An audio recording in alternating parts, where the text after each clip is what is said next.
Hello बच्चों, चलिए इस प्रश्न को देखते हैं। निम्नलिखित में से प्रत्येक तरंगाग्र की आकृति क्या है।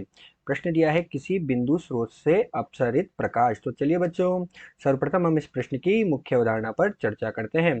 और उसके लिए बच्चों मैं यहाँ पर क्या लिख रहा हूँ, मैं यहाँ पर लिख रहा हूँ मुख्य अवधारणा। क्या लिखा बच्चों? मुख्य अवधारणा। तो इस प्रश्न की मुख्य अवधारणा में बच्चों हम क्या देखते हैं कि हमारे पास ये कोई एक पृष्ठ है।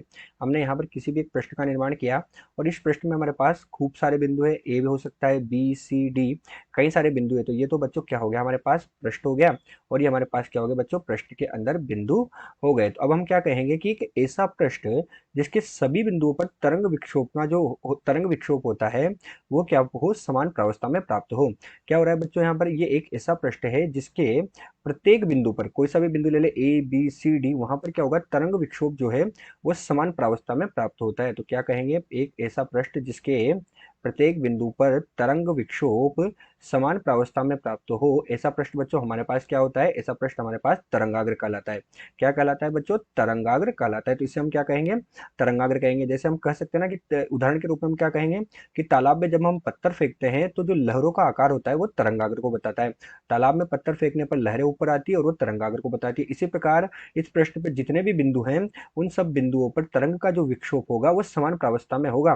तो ऐसा प्रश्न हमारे पास क्या हो जाता है बच्चों, तरंगाग्र कहलाता है। तो चलिए बच्चों, ये हमारे पास मुख्य अवधारणा थी। अब मुख्य अवधारणा के आधार पर हम प्रश्न को हल करते हैं। तो यहाँ हम लिख रहे हैं प्रश्न का हल। अब प्रश्न में हमसे क्या पूछा गया कि किसी बिंदु स्रोत से अपसारित प्रकाश।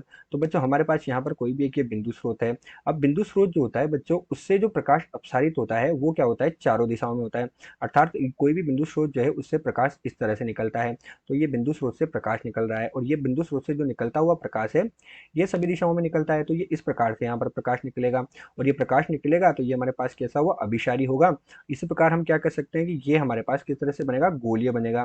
तो ये तो क्या हो गया बच्चों, बिंदु स्रोत है ना, ये है बिंदु स्रोत। क्या हो गया, ये बिंदु स्रोत। और हमसे क्या पूछा गया था, हमसे पूछा गया था कि बिंदु स्रोत से अपसारित प्रकाश का तरंगाग्र कैसा होगा। तो बच्चों चित्र से हमें पता लग रहा है इसका तरंगाग्र कैसा है, गोलीय अभिसारी है। कैसा है, गोलीय अभिसारी। अतः दिया गया जो प्रश्न है इसमें जो तरंगाग्र है वो गोलीय अभिसारी प्राप्त हुआ। आशा करते हैं आपको प्रश्न समझ आया होगा। धन्यवाद।